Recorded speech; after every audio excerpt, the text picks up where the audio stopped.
You're live, Councilor Memhard. Thank you very much, Sherry. I'd like to welcome everyone to tonight's Budget and Finance Subcommittee meeting of the Gloucester City Council. Tonight is November 3rd, 2022. My name is Scott Memhard. I'm Budget and Finance Chair and Ward 1 City Councilor.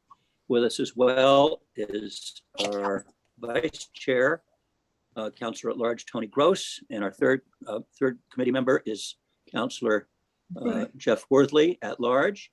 Jeff. Our clerk of committees, Sherry White, is with us. And then we have staff from the assessor's office, Nancy Pappas and Gary Johnstone and Tim Good.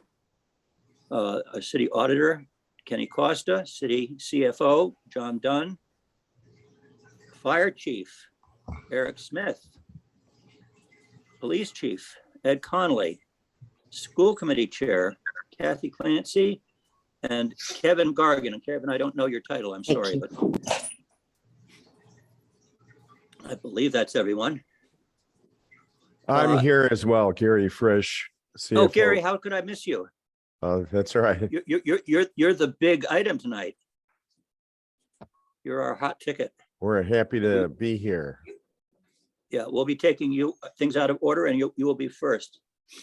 I just need to go through this boilerplate for our meeting, consistent with Chapter 107 of the Acts of 2022. This meeting will be conducted by remote participation.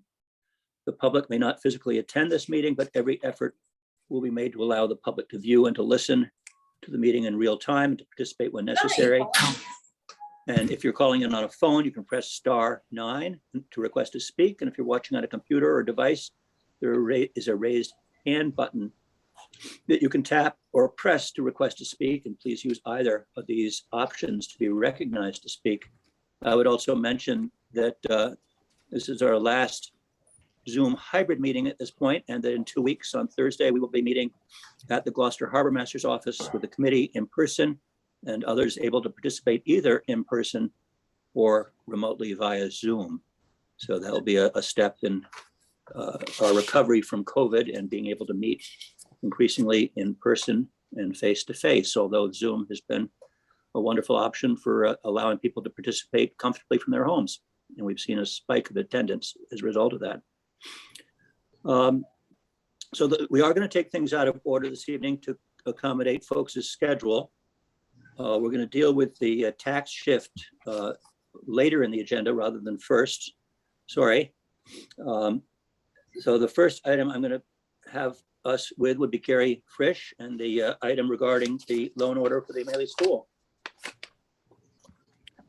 Gary. Good evening, and thank you for allowing us to be here tonight. Today we have a loan order for the total project for the window and door project at O'Malley Middle School. It's estimated to be $6.5 million with a reimbursement rate from the MSBA of 61%. Now, the total maximum grant potential is $3.7 million.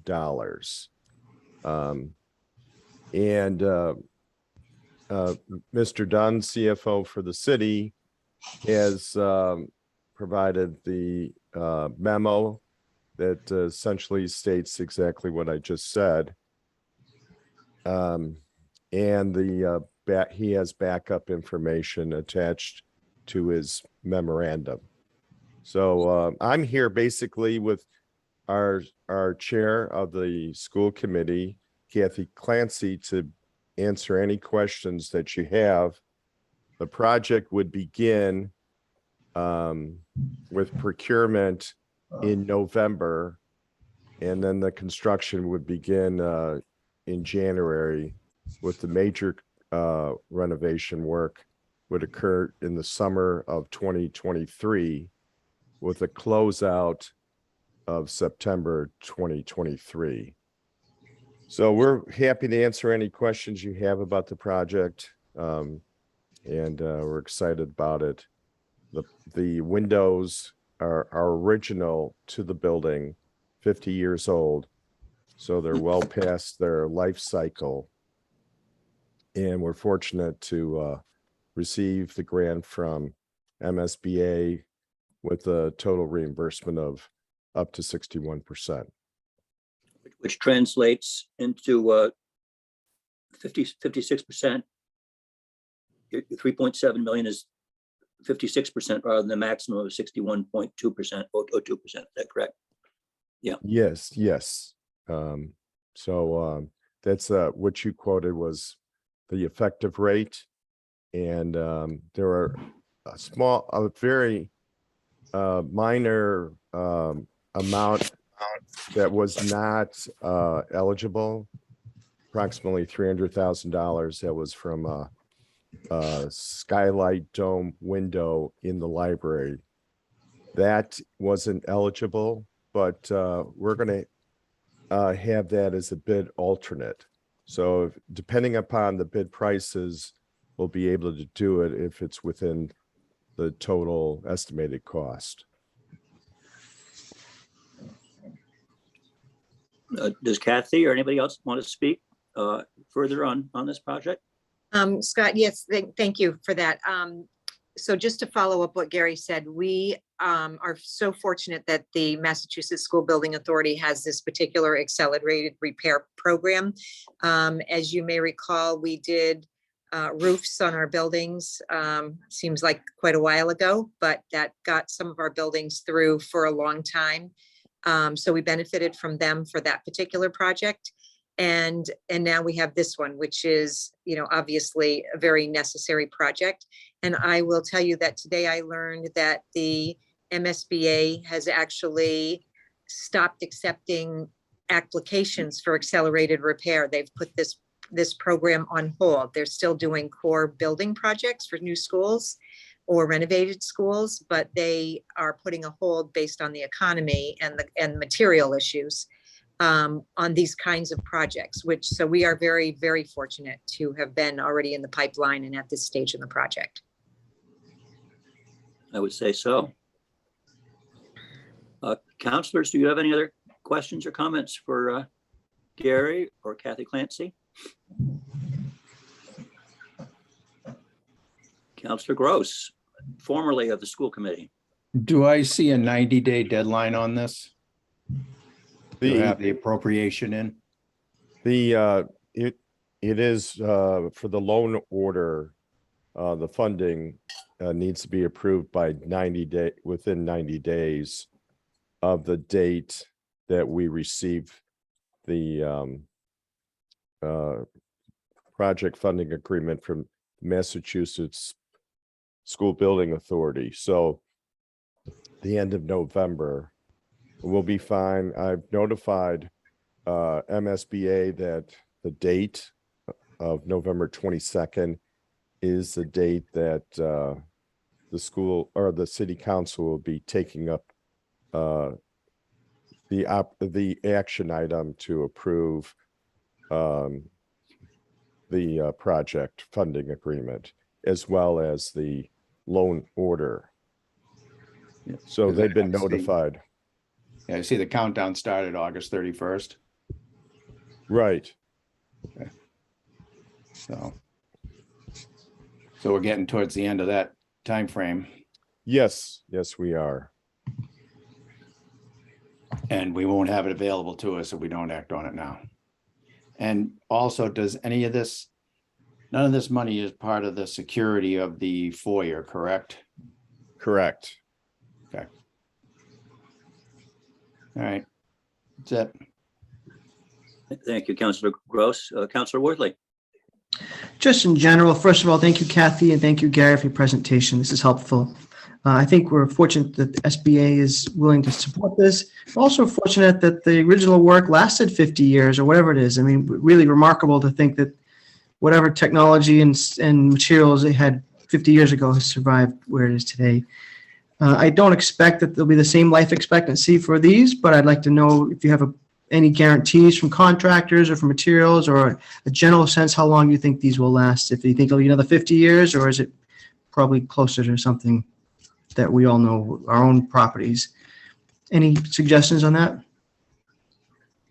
I would venture to guess that this is high quality windows and door replacements, so they're looking at another 50 years before the life cycle would run out.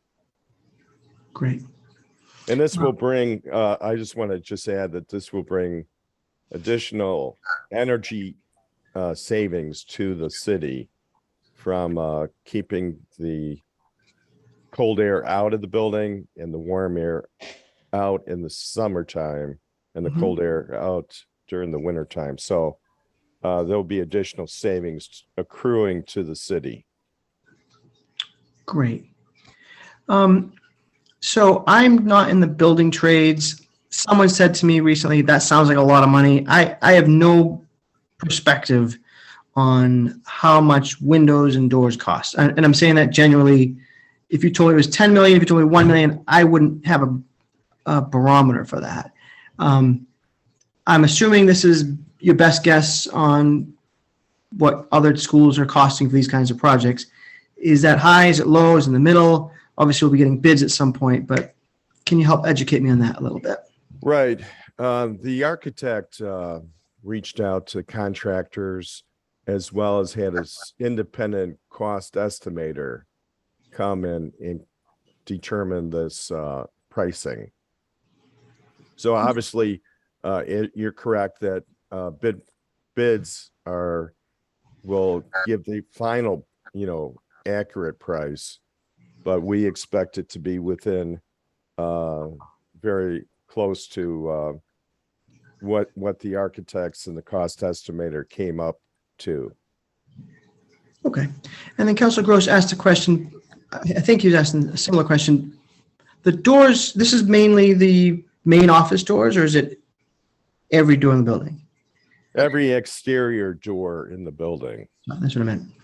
So is there, in this bid, does it include the security sorts of things where the office can buzz people in and see who's coming and those sorts of things? Yes, we do have the door.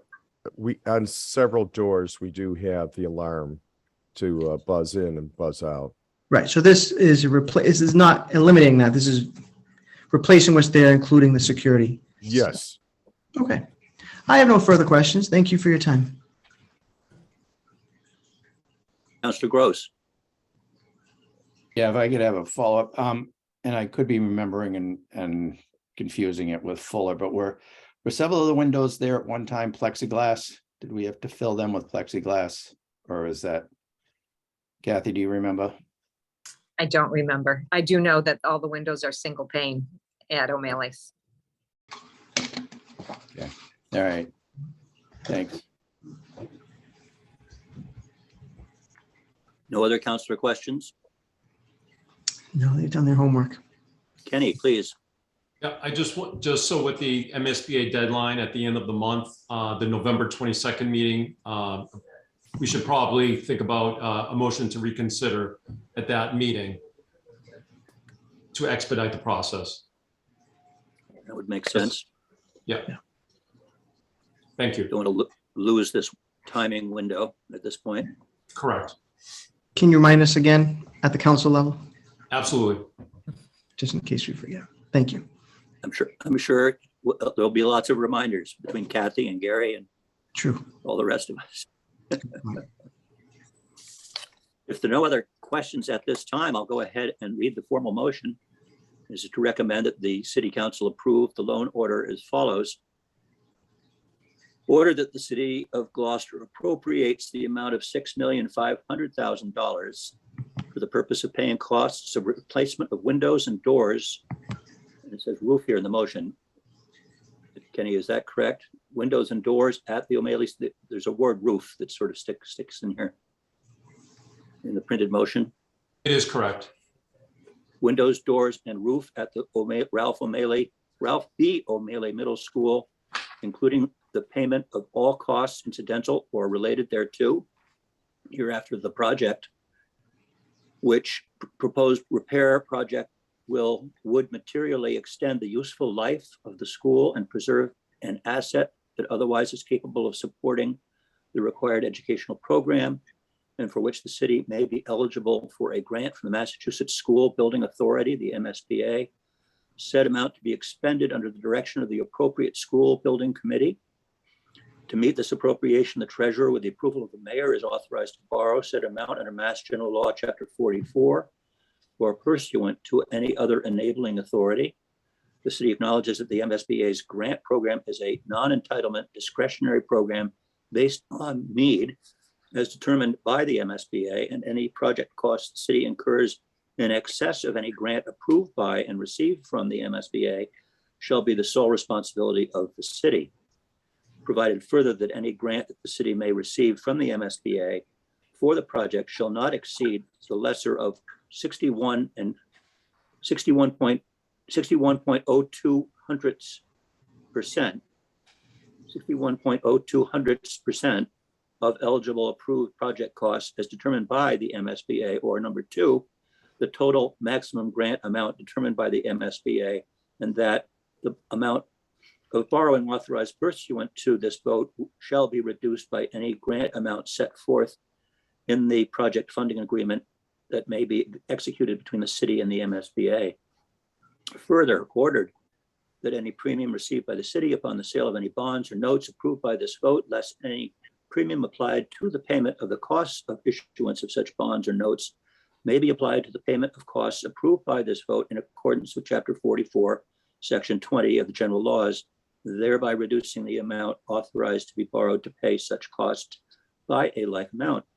Further ordered that the treasurer is authorized to file an application with the Municipal Finance Oversight Board to qualify under Chapter 44A of the general laws, any or all of the bonds authorized by this order, and to provide such information to execute such documents as the Municipal Finance Oversight Board may require for these purposes. And I so move.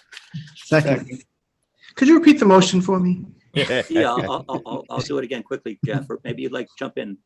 No. So the motion's been made, motion's been seconded. Is there further discussion by the committee?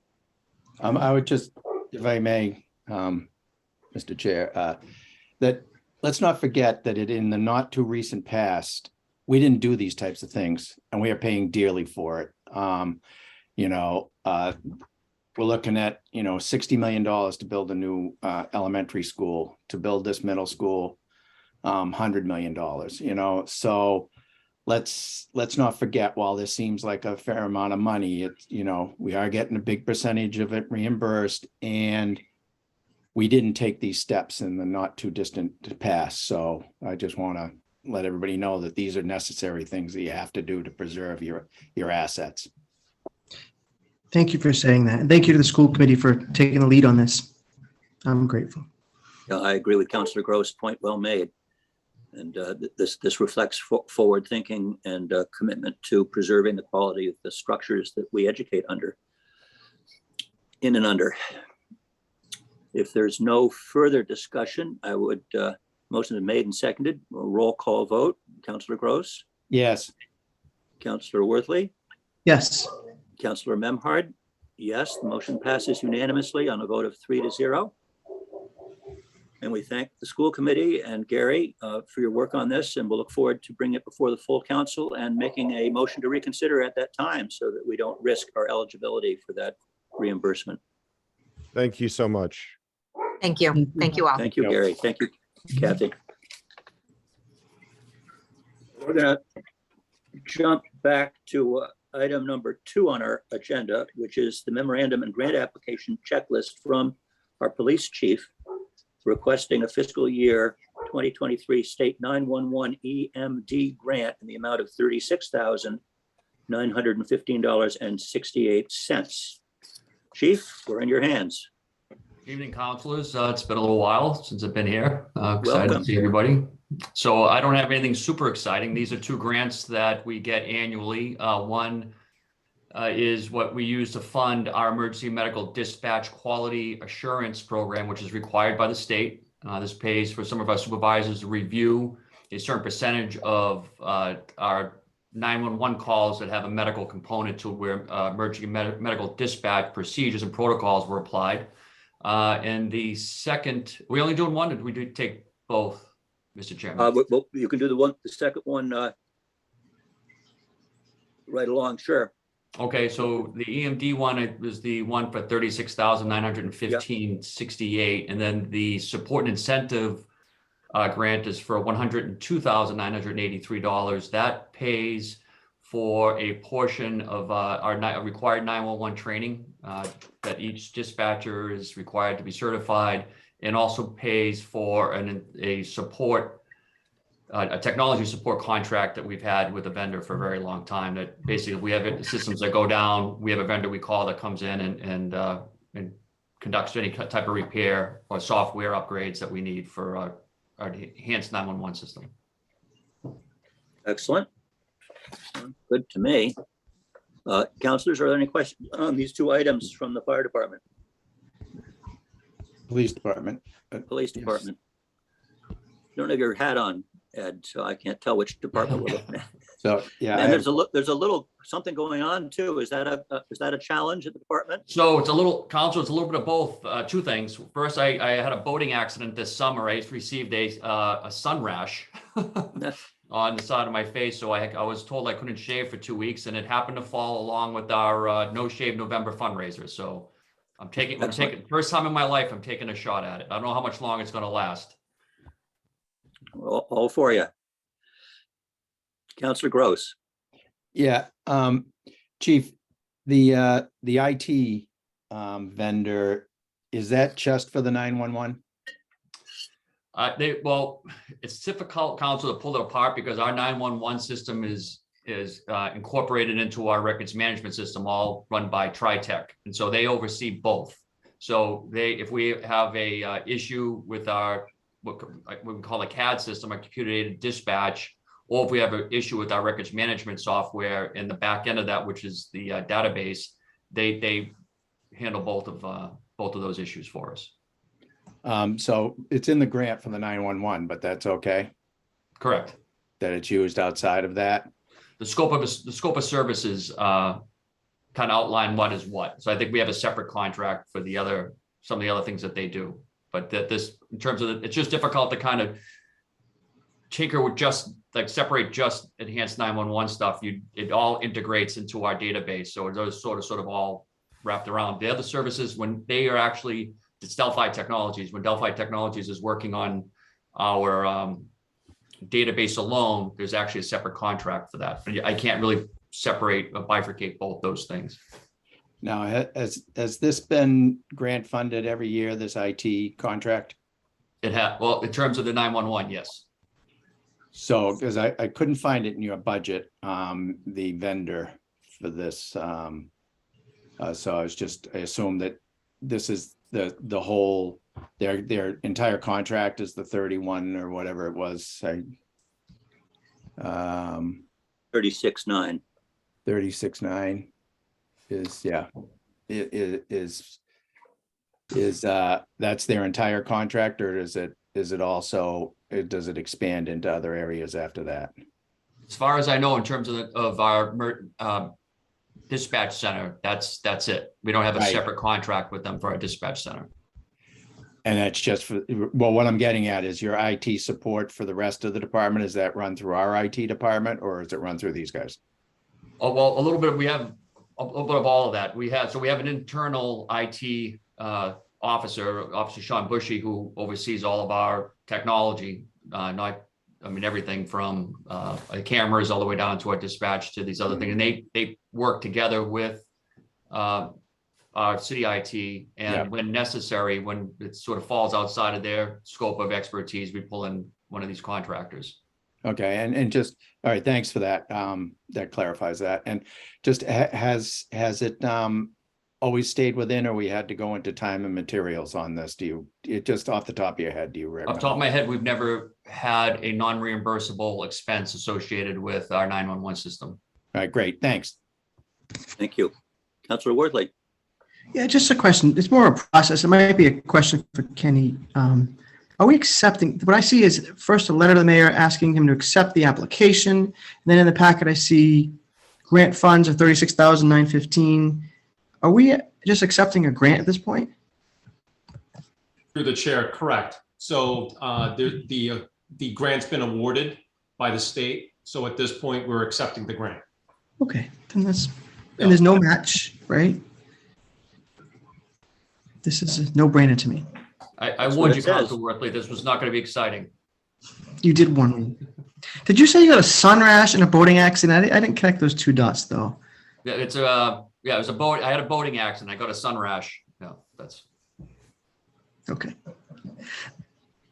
Glad you're healing. Okay, I'm good. Wear sunscreen. If there's no further council requests and discussion, I'll go ahead and read the two motions. We'll take them one at a time. The first, Budget and Finance moves to recommend the City Council accept under Mass General Law 4453A a state grant from the Massachusetts Executive Office of Public Safety and Security, State 911 Department of fiscal year 2023 State 911 Department Emergency Medical Dispatch Grant Program for $36,915.68. The grant period is from October 18th, 2022 through June 30th, 2023, and there is no local match for this grant, and I so move. Second. Motion's been made and seconded. Any further discussion on this one? Seeing none, roll call vote. Councillor Gross? You're on mute. Yes. Councillor Worthley? Yes. Councillor Memhard, yes. The motion passes on a vote of 3-0 unanimously in support.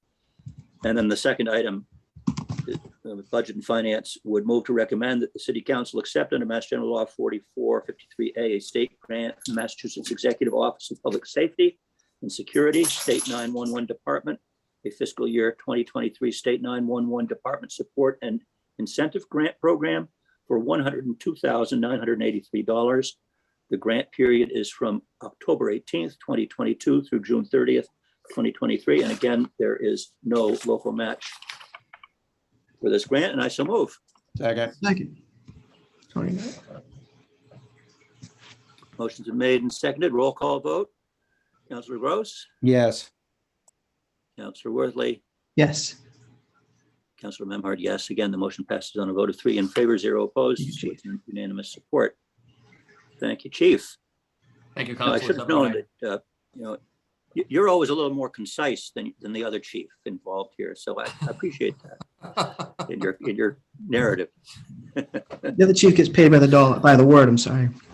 That's right. Yeah. Thank you very much, Chief Good night. Conley.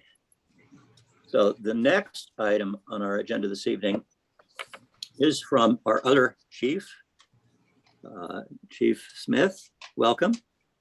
Good evening. And this is a memorandum from the fire chief and an SBT 2023 SBT 7 in the amount of $3,075.20. Chief, the floor is yours.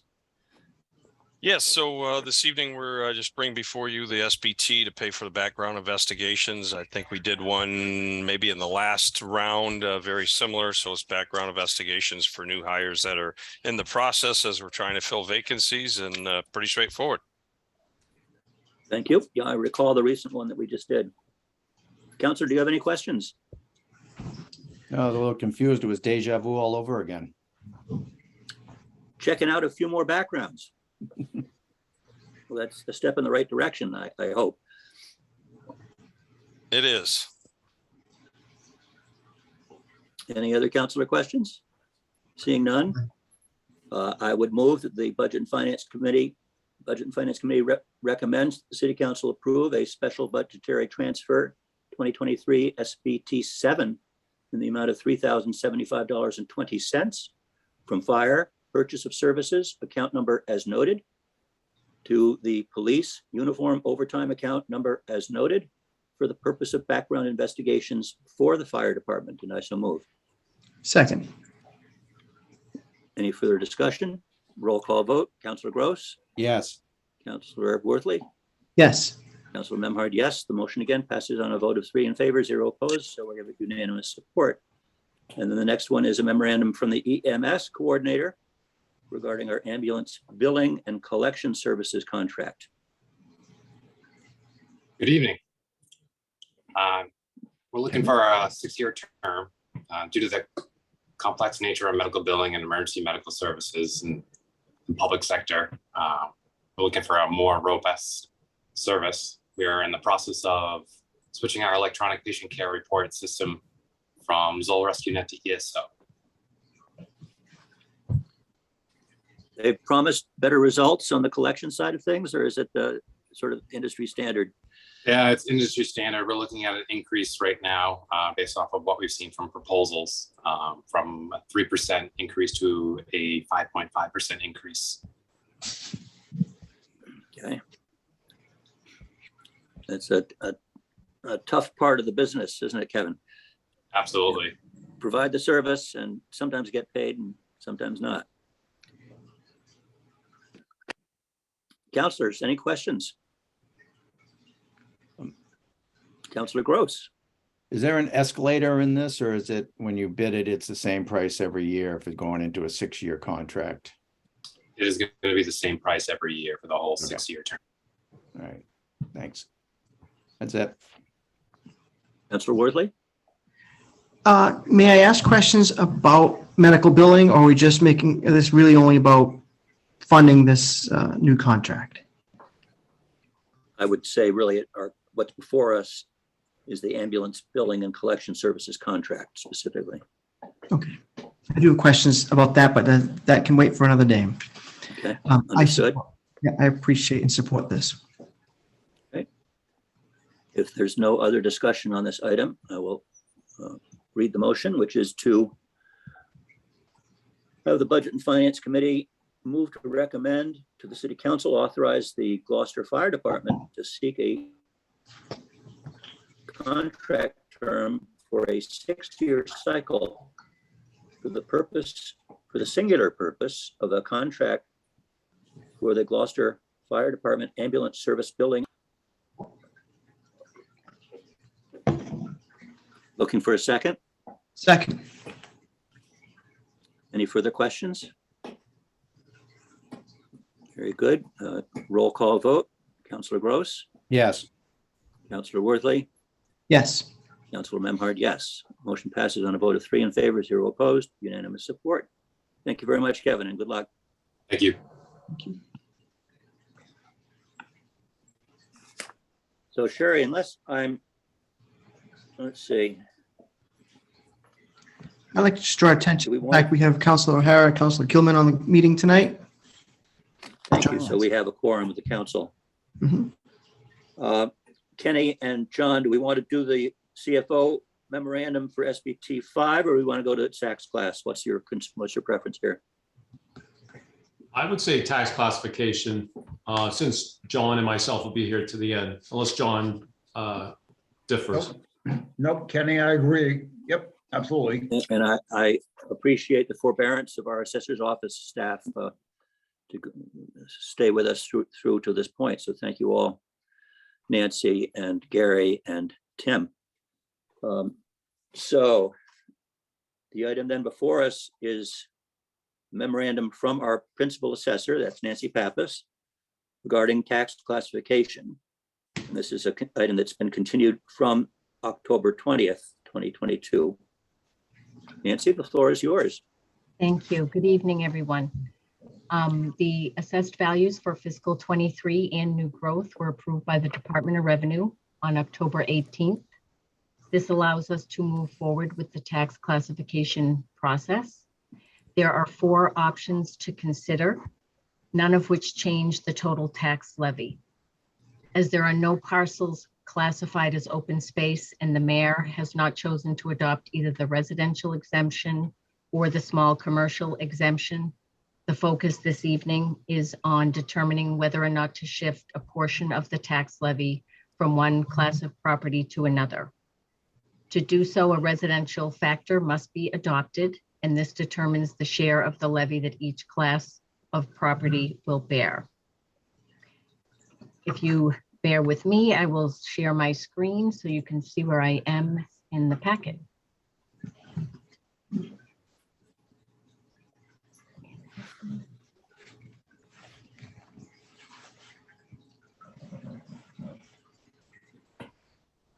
Okay, so page 4 shows the total value and percentage of each class of property.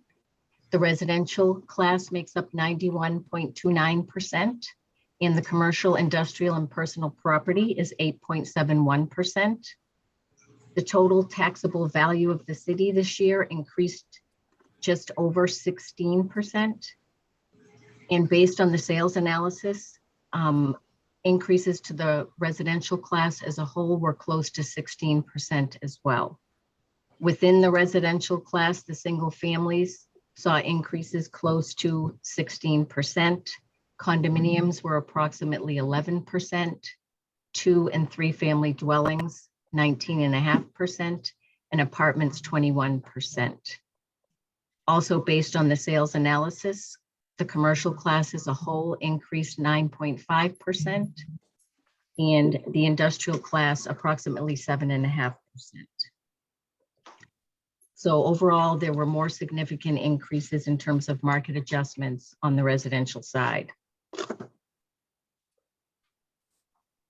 Page 5 shows the parcel counts and assessed values of each class from 2010 to the present.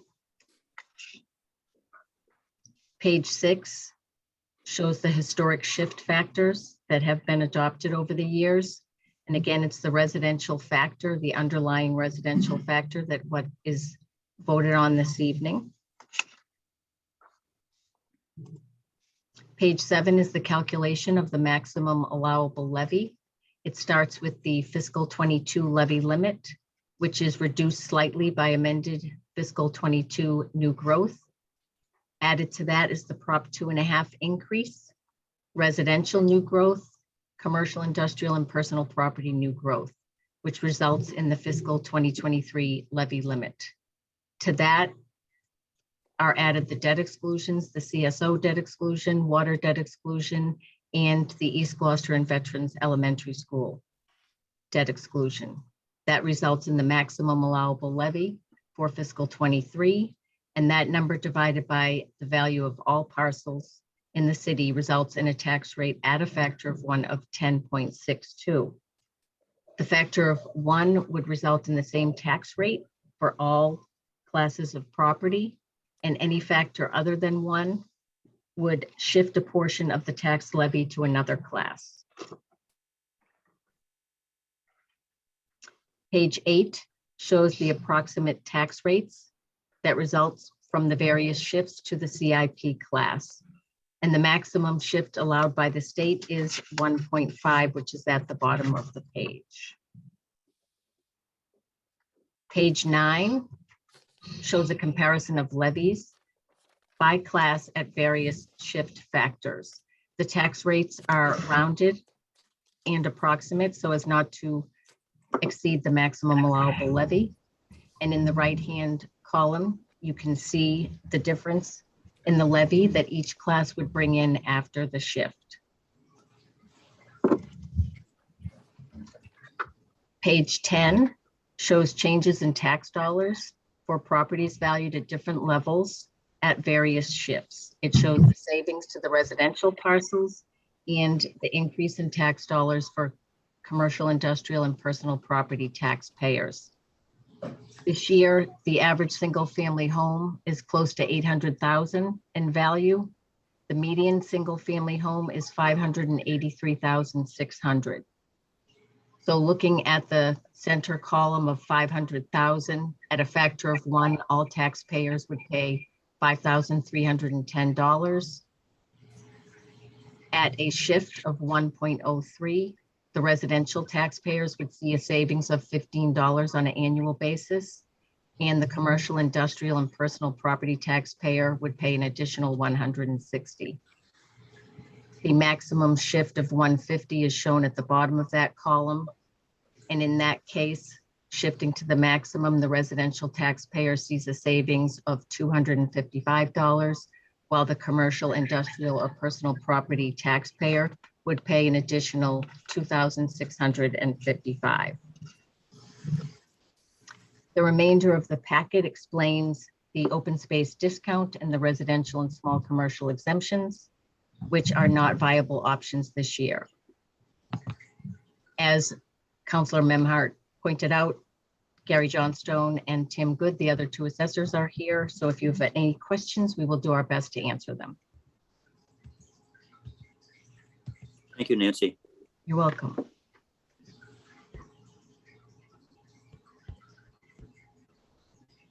So, counselors, do you have any questions? Would you like Nancy to keep the exhibit up while we take a look at what she's presented to us? I've read through the packet. I don't need it on the screen, but if Councilor Gross wants it there. No, I don't have it. I don't need it. I've got it Okay. on a screen and in paper. We'll stop that then and Thank you for sharing that, Nancy. for me. Okay, so counselor discussion and questions. Well, I stopped into the assessor's office yesterday and got a little tutorial on this. So I'm pretty well all set on my questions. So they got answered pretty thoroughly yesterday. Okay, Counselor Worthley. I don't have questions. I understand tax classification very well, thanks to Nancy over the years and David Rose. I wonder if we can have sort of a dialogue more than just questions and answers and kind of really get a sense of policy. Is that something we can kind of dig into a little bit, Scott?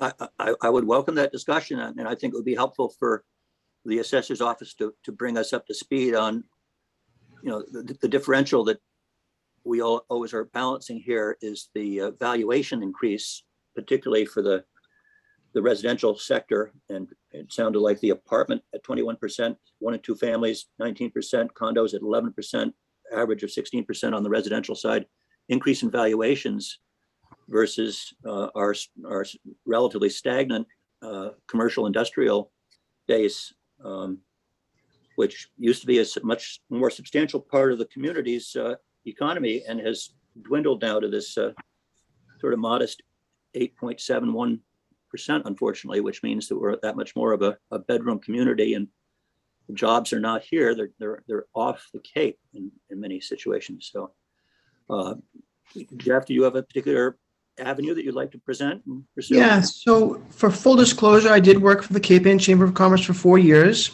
And the And year I'd like to before, recognize at this time that Ken Reel is present on the call, as is Ruth Pino, as well as Pam Toby from the mayor's office, and our devoted Pam Steele. Welcome, Pam, as well. so I worked there for 4 years in 1999 on. So, I don't have any conflicts of interest or ethics issues, but I just want to share that. But prior to that, I was asked the question during a debate, and I said, I think it's a question of fairness. And it didn't make any sense, regardless of the numbers, that we would ever penalize a minority class, in my opinion, the business sector, by having them pay the majority class or a portion of it. That has never changed. And so we're at 1.03 right now. And again, this isn't really just a comparison to what it was last year. It's a comparison to what one would be now versus something else. I don't know that it matters that much, but Nancy, are you able to, and maybe you did in your packet, I missed it, but if we were for every 0.1%, 1.01, how much are we saving for an average taxpayer versus how much we're adding to an average business owner? Is that something that you could just? I mean, we didn't really do it on the 0.01 percentage, but we had a 1.03 and a 1.06. So $15 for the residential on that $500,000 property, just isolating the shift itself.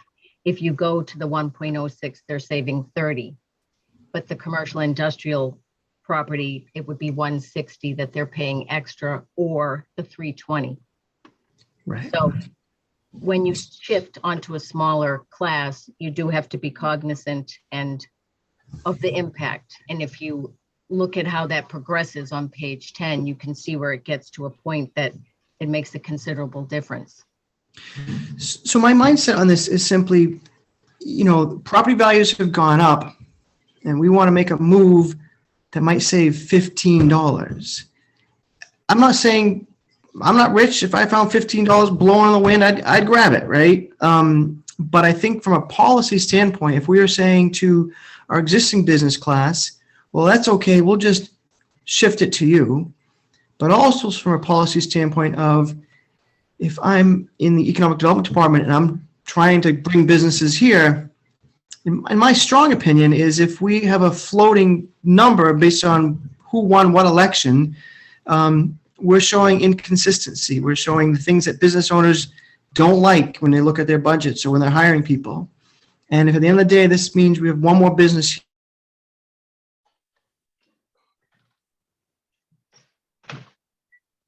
Your volume has dropped out, Jeff.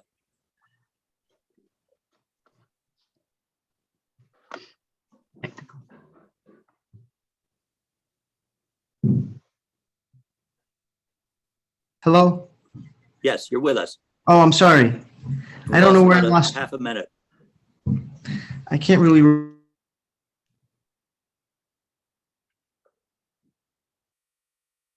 Now you're frozen.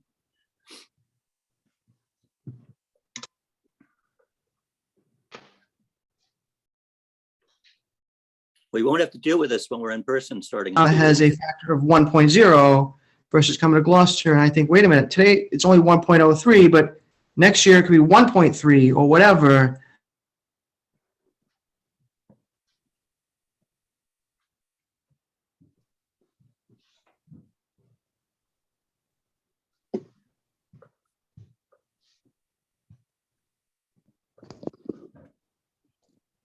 DPW, every dollar we collect from a business, we're not putting new kids in the schools. We're not plowing. We're not doing trash. It's a net gain when we have more businesses here. So my position is very clear, and I'd be happy to support a factor of 1.0 and recommend that to the full city council.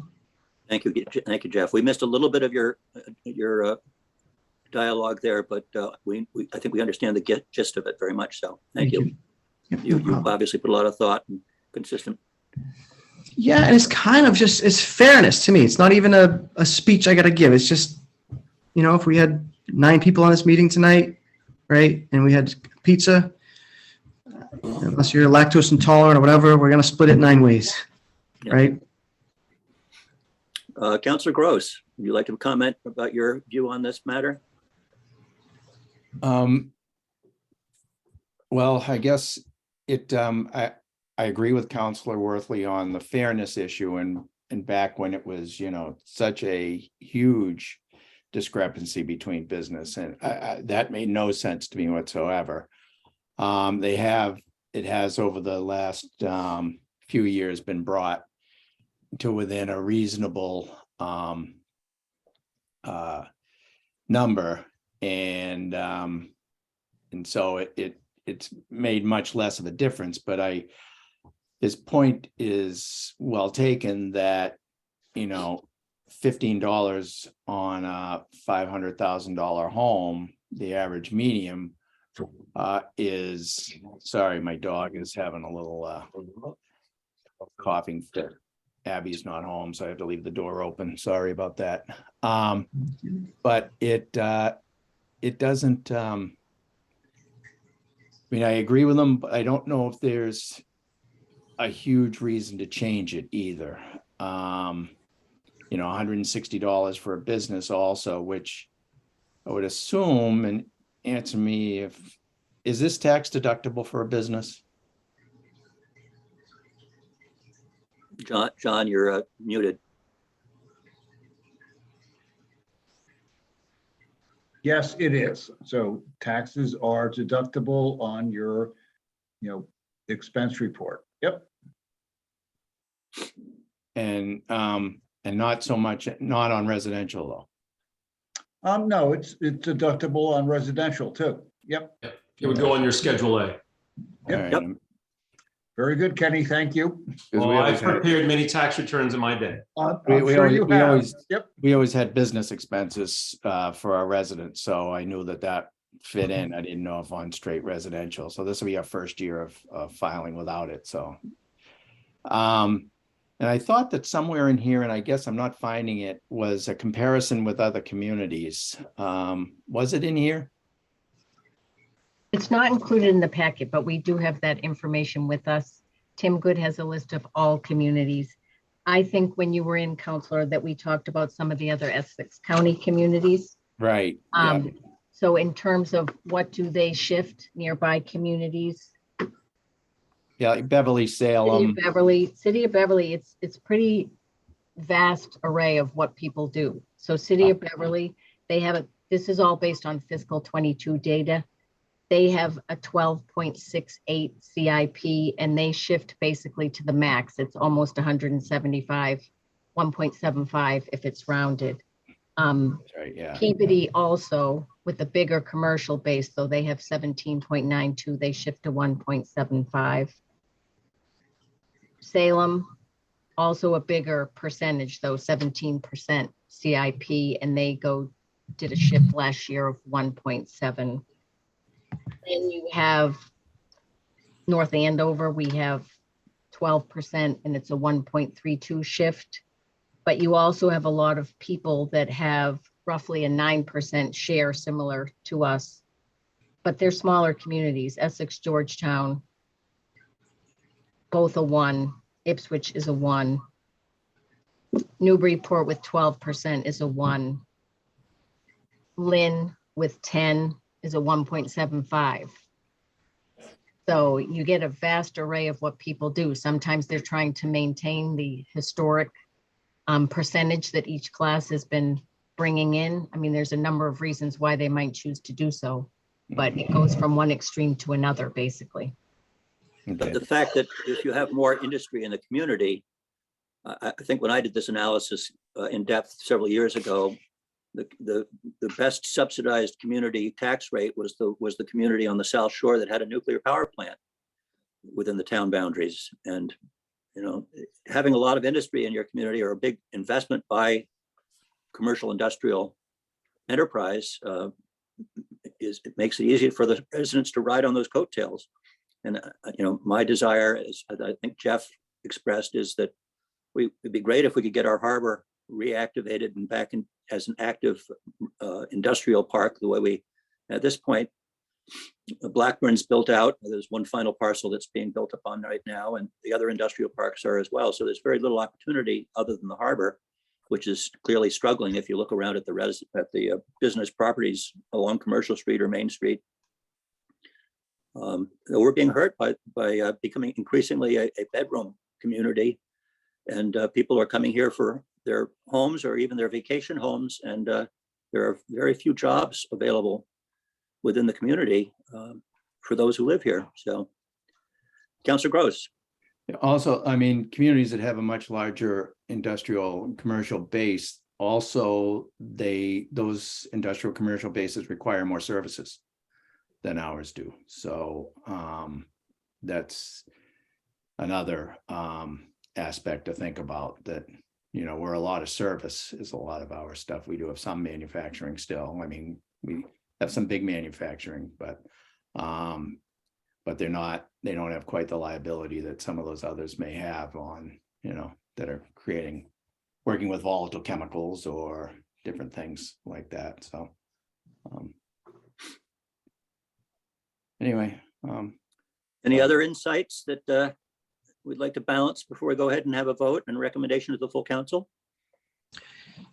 I'd like to add something if I could. Okay, Councilor Worthley and then CFO Dunn. Nancy, when you were sharing some of the information you shared with Councilor Gross today, or when you guys met, you're comparing nearby cities and towns. The message I pull out of that is very different than I think what some would pull out of that. Message I get is, if we get to 1.0, we should be telling all the businesses in Salem and Peabody and Beverly, come here, provide jobs for Gloucester residents, pay taxes here. And I'd rather not try to be blending with people, our neighbors, but stand out and say, look, this is another tool in our toolkit to recruit businesses. And some people say, well, businesses don't care about that. They care about it. So I'm ready when the time's right to make a motion for one, and we can debate that once after on the floor. But I think we should be proud to say we treat people fairly, we treat businesses fairly, we treat residents fairly, and try to make a commitment to keep it steady for a long period of time, as long as we can. So I know Mr. Dunn had a question or a comment to add. Please, John Dunn. Well, a couple of comments. We have to understand that as residential prices have gone up, in excess of CIP, which is commercial, industrial, and personal, there's an automatic shift that's going on. Okay, so we got that. So the shift is already going. Wait, are you saying shift in the tax that they pay or shift in the? So the shift in the values of property are going to say that you're going to, so we can look at the, the stuff that the assessors have presented and see where that goes. So it's a natural shift because residential properties are going up faster than CIP. So that shift is already happening. I'm also going to make just the general comment that, the other communities, Beverly, Salem, Peabody, Danvers, have shifts of 1.3 to 1.5. So do we really think that by going down from 103 to 1.0 is going to have people, get their moving vans out and move to Gloucester? I don't really think so. Personal opinion, but I'll leave you with that. So if I may, It's not a material difference, although it's just, as Jeff says, it's a symbolic difference. Well, it is symbolic, but again, if somebody's paying 1.5 shift in a place 20 miles down the road, are they going to go up 20 miles down the road to save that? I mean, there's already 47% shift. So I will leave you with that, counselors. You can make your own decision. Much appreciated, John. Thank you. if I could just comment on that for a moment, because I appreciate what he's saying. Mr. Chairman, is that all right? Yes, please, Jeff. Hopefully you'll stay with us through this. Right. So you're right, John. No one's going to just pick up and the Cummings Center is not coming to Gloucester because of our tax factor, right?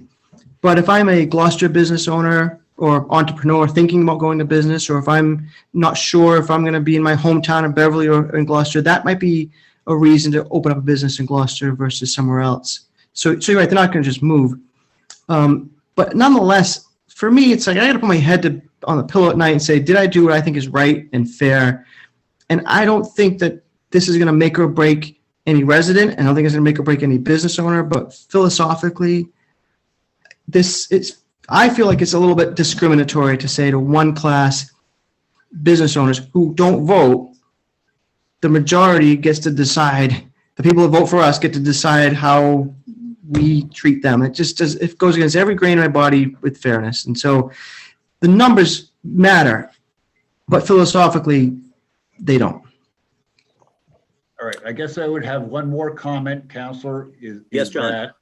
that, sorry to kind of butt in here, but, if you go down to one, a unitary rate, as they say, you're probably never going to come back.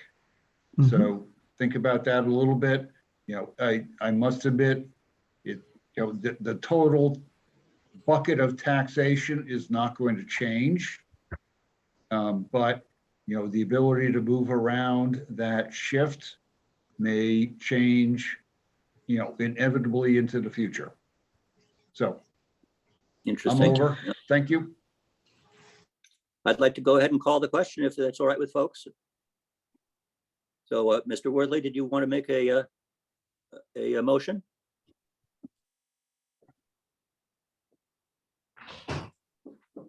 Jeff, we can't hear you.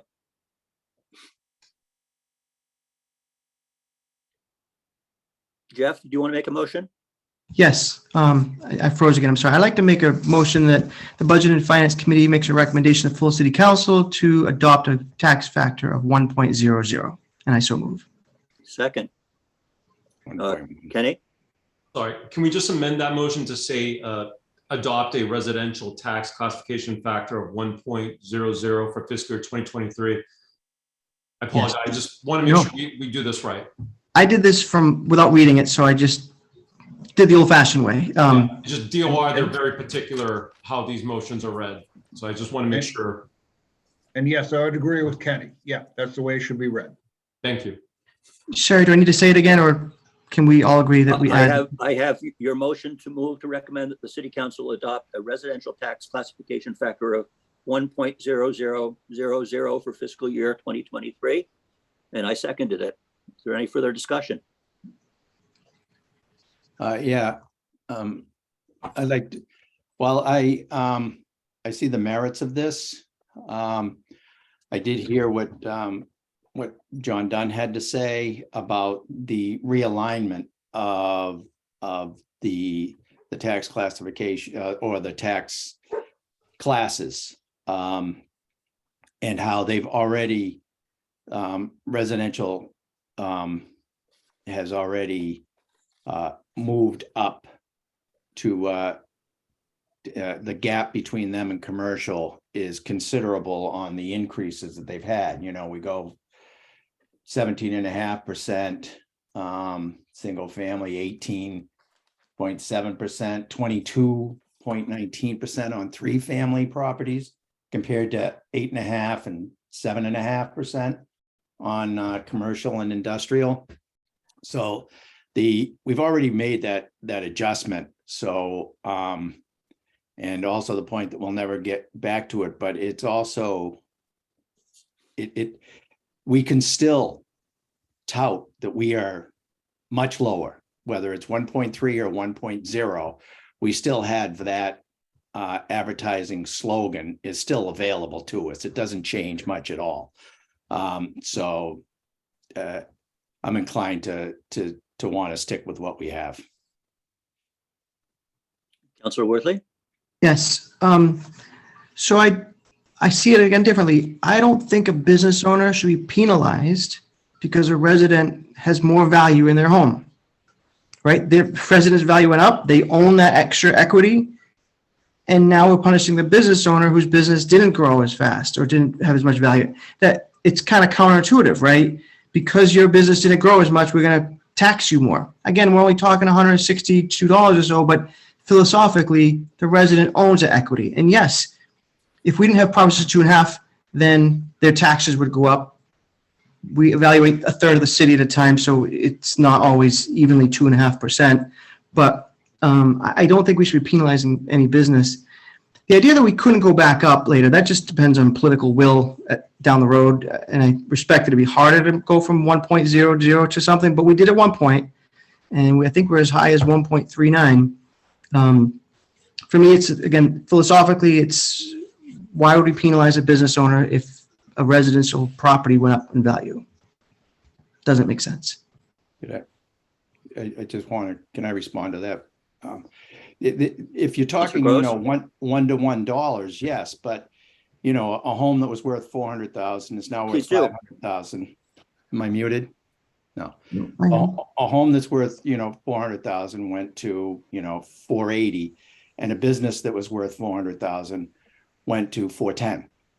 So they're, you know, and it's per thousand they're paying. So dollar, you can't look at it as a dollar. It's not a linear line. It's very, you know, so businesses are still getting a benefit of that lower assessed value that residents are not. But I think every business owner I know that owns property, owns their business property, in the long run would want their valuation to go up, because when they sell, they can sell for more, right? I mean, I think you're right, but if I own a business property, I want it to be valued more. A tax assessment is not what you can sell your property for. We need to be clear on that too. There are other market factors, clearly. Yeah. I think, you know, we could discuss this at length, and I'm sure we will again on next Tuesday with the full city council, but I think we can proceed to make a recommendation and have a vote at this time, and you know, move ahead for this evening. But may I ask Councilor Gross, may I ask Councilor Gross one question, if that's one last question? Yep. What is the value from either to a resident, to the businesses, to the city as a whole, to 1.03 versus 1.0? I'd like to understand the shift of the 0.03. What what's the value in that? I can What ask the is our same value? question to you, Mhm. other than that, so it's sort of a rhetorical question. I can ask the same of you. What's the value? It's $15 and $160 at 500,000. And I can answer that. But at, the taxes for the business is not going to be increased as high as it will be for the residences, where we have an aging population that are having, granted, it's minimal. But I think that. And there are exemptions for seniors. There are exemptions for seniors, but, and I'm not sure how many of those, but that's people who don't, it's more the people who are on the margins of that and don't cross those thresholds that are hurt more than anybody when they have to make a repair on their roof and things like that. So that's why I just don't see any reason to change it. There's no. Understood. But we are changing it, right? We're changing it 1.03 is the change we're That's recommending. your vote. That's your vote. I understand. That's Okay. your motion. That's what. And historically speaking, Budget and Finance Committee has made recommendations comparable to this, in some cases unanimous in the past, and the full council has not upheld it, or if the council has upheld it, in recent history, the mayor has chosen to veto it, and the veto was sustained. So I would suggest that we move ahead and let this play out. Okay. So roll call Call the vote. question. Yep. The motion is before us to have it at 1.00 residential rate, and it's been made and seconded. And roll call vote, Councillor Gross, No. Councillor Worthley, Yes. Councillor Memhard, yes. Motion passes on a vote of 2 in favor, 1 opposed. Very good. And the conversation goes on. Yes. I think it was a healthy one. Thank you. Thank you all, and thanks very much to the assessor's office, and wish us all luck, both residential and commercial industrial, in terms of long-term economic survival and growth. So You're welcome. Thank you as well. Thank you for your presentation. the next item on our agenda this evening, we're getting close to the bottom. We have two more items before us. A memorandum from our Chief Financial Officer and SPT 2023 SPT 20 number 5 in the amount of $10,925.71 and 2023 SPT 6 in the amount of $39,570.20. And John, are you going to speak to this? Yes, I will speak to both of them. So this is really the settlement of the contract with the Superior Officers Union in the Police Department. One piece is for uniform officers, and the other piece is for CID. So, and both of those are being transferred out of the mayor's reserve fund. And that's why we put that money there to settle these contracts as we move forward. So this is the contract that's first going to kind of, be funded by the mayor's reserve, and we would ask for your approval. No surprises here. Councillor, questions? Councillor Worthley.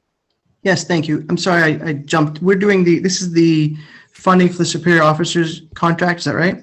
Yeah, Yes, that is correct. There are two motions here, as John has referenced. So I know the council has no jurisdiction over the actual negotiations or the contracts. We accept that. We're only the checks and balances in the funding, and I'll be happy to support it. But is this something that I think is public information? Can we see the results of those negotiations and the changes in the contract? I don't need it for this vote. I just wonder if that's something we can have for information. Well, I guess, Counselor, the question is what type of information are you looking forward? And if you want to provide me with, or provide HR with your questions, be happy to provide it. Yep. I'm not going to hold up my vote tonight on that, but I just think for information, it'd be good to have an understanding of the contracts. So the contracts are signed. Happy to share them with you. What we're trying to do is fund those contracts for this fiscal year. And you will then see those in future fiscal years in terms of budget requests. Understood. Thank you. You're welcome. I will send an email tomorrow with that request. I'll be looking forward to it. Sure you will, with bated breath.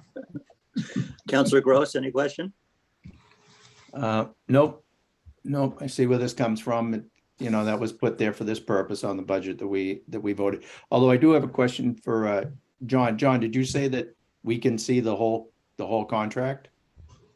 Is that public? Well, the contract is going to be public, yes. So it's Okay. going to take a while to, before it gets up there, out in the public. So, we're trying not to do memorandums of understanding to get attached to old contracts. Right. What Yeah. what we're really trying to do is make sure that, whatever has changed in a new contract gets reflected in the entirety of that contract. Right. And So I remember. that's a big thing. Yeah. I remember, yes, how well I remember when because the school committee, we had to negotiate all the contracts and there was so much language that needed cleaning up. Yep. That was superfluous, meaningless, didn't have anything to do. So I understand that it may take a little while for that to go through the meat grinder to come out the right way. So. But I those look forward to- contracts will eventually be posted online, and so everybody can see them. Yep. Great. All right, thanks. Thank you.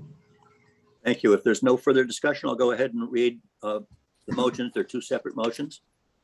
The first, Budget and Finance would move to recommend that the City Council approve special budgetary transfer 2023 SPT 5 in the amount of $10,925.71 from executive, city mayor, contingency, emergency account as noted, to the police criminal investigations salaries account number as noted, for the purpose to cover the retroactive pay for the superior officers for fiscal year 2023, and I so move.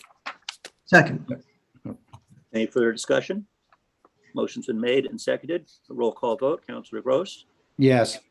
Councillor Worthley, Yes. Councillor Memhard, yes. The motion passes on a vote of 3 in favor, 0 opposed, unanimous support.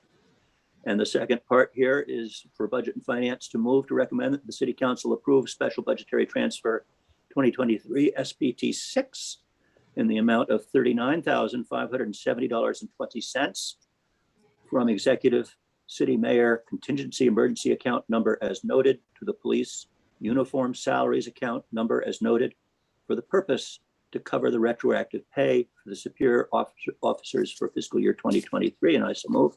Second. Any further discussion here? Seeing none, roll call vote. Councillor Gross, Yes. Councillor Worthley, Yes. okay, and Councillor Memhard, yes. Motion passes on a vote of 3 in favor, 0 opposed, unanimous. And then the last formal item on the agenda, other than our memorandum from the city auditor on accounts having exceeded their authorizations, is a memorandum from our Veteran Services Director, Adam Kukuru, requesting our acceptance of donations in the total amount of $2,200. And I would move to recommend that the City Council accept various cash donations under Mass General Law 4453A to support Cape Ann Veteran Services in the amount of $2,200 from the following members and business partners within our community. And that is Ed Camo, Pratty's CAV Inc., and Cynthia and Edwin Joyce, for a total of $2,200. And I so move. Second. Any further discussion? Motion's been made and seconded. Roll call vote. Councillor Gross, Yes. Councillor Worthley, Yes. Councillor Memhard, yes. Thank you. Motion passes on a vote of 3 in favor, 0 opposed, unanimous support. And then the last item on our agenda this evening is an update, a memorandum from our city auditor regarding the how many accounts it was that are overdrawn at this time. Yes. Total of $322,531 in flux. Yes, the amount slightly went down from the last report, about $1,000. However, in terms of accounts, a net 4 accounts decrease. There was 9 accounts that were resolved, removed. And then there's 5 new accounts. You'll see the big changes on longevity. There's a longevity payment coming up in the next payroll. So these are still an encumbrance. They haven't been paid out yet. So some of these are still could be resolved by the next meeting. But the big amount there still is there with the Council on Aging. And my understanding that's going to be coming before you soon. So that should be resolved, which is great news, because in the past, typically this is resolved in the new year, either January or March. So my understanding, this should be resolved before the end of the calendar year. So, which is great news. That's all I have, unless the council, there's a lot of repeat accounts from the last time. Are there any councilor questions for Kenny on this? I see none. Is there any other business that the Budget and Finance Committee would like to consider? Councilor Worthley. I'll be brief. Kenny, I know your office is very busy and active. I understand are you going through an audit still, or is that completed? I just want to get a sense of where that stands. So we've had the outside auditors come out for a preliminary. They were out here also last week as well. They were upstairs in the Kairos Auditorium with the early voting going on space. So they're going to be coming back. We think probably after Thanksgiving, perhaps the last week of November or early December. But more importantly, we're also still trying to close fiscal year 22. We're very close. And typically I do let everybody know. I think as Councilor Memhard knows, I do send out an email and let everybody know that the books are closed, because it's a big accomplishment for us and for the entire city, and also for John's office as well. We're looking to submit the balance sheet to DOR, which there's a result of, which would be free cash would be the result. So we're hopeful in the next 2-3 weeks we'll be able to do that. And then the outside auditors will be here. So it's just one after the other. And then in between that, there's also the tax recap that's also submitted to DOR. That's something that we do work with the assessor's office, and then also with John's office as well to submit to DOR. So as I just mentioned, it's a very busy time of year in our office, and also Diane is also working well in our office. She's new, still her first month in the position. So there's still ongoing training that is going on as well. But with her experience, it's definitely paying benefits to our office, to the city. Excellent. Remarkable. I had asked if we could eventually have the numbers from the beach revenue for the year, and you said after the audit would be better. I know that's taking a little longer than anticipated. Is that something that, John, that your office might have that you could share with us, or not? And it's okay if it has to wait until December. I can't hear you, John. John, you're mute. Sorry. As Kenny said, I mean, we try not to put, formal numbers out until we know exactly what those formal numbers are. We can certainly, give you estimates. Basically at this point, the operations for fiscal year 2022 were positive, but there's lots of things to go back and forth. Kenny has a lot of things that he has to, basically be able to move around and make sure they're in the right place, because, that's what he does every year, and it's huge. We have a very complicated system, lots of funds, and, that takes a while to make sure they're all in the right place. I can basically say that we're in good shape, that we closed the year positive. But if you're going to ask me, as Kenny would often say, what is free cash? The buck. $1. $1 will do it. Yep. Yeah. It can wait, and I respect how busy the offices are. Thank you. They're both very busy. Yes. And also to add to that, we're also working with the school department as well. I'm also working with Gary Frisch on the end of year report, which Tony knows as well. So we're also working on that as well. So it's, you know, it It's is remarkable. literally one of the busiest times of year for my office, for John's office, and then also for Gary as well in his office. And Absolutely I'm remarkable. very glad, as you pointed out, that you have Diane on board in your office now as an assistant auditor and filling Amit's position. So I'm sure that's a tremendous help based on, as you say, her prior experience in municipal government. Absolutely. And just, you know, Amit also too, he's been helping us as well. There's a few parts to the audit that he's also been helping. So we did retain him on a part-time basis, and which has been, you know, he's been great. You know, Sweet. to volunteer to help, you know, just on, you know, it's nothing major, just a couple items is related to the audit. So he's still an asset to us. That's great. Great. Great guy. All right. I'm Thank you for good. that. Thank you for that question, Councillor Worthley.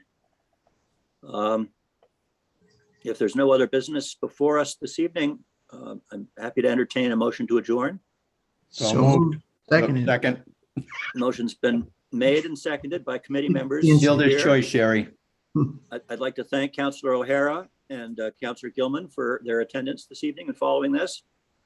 And a motion's been made and seconded. Roll call vote. Councillor Gross, Yes, time for dinner. Councillor Worthley, Yes. Councillor Memhard, yes. Motion to adjourn passes on a vote of 3 in favor and 0 opposed. Bye-bye. Thank So you. thank you all. Have a Good great night.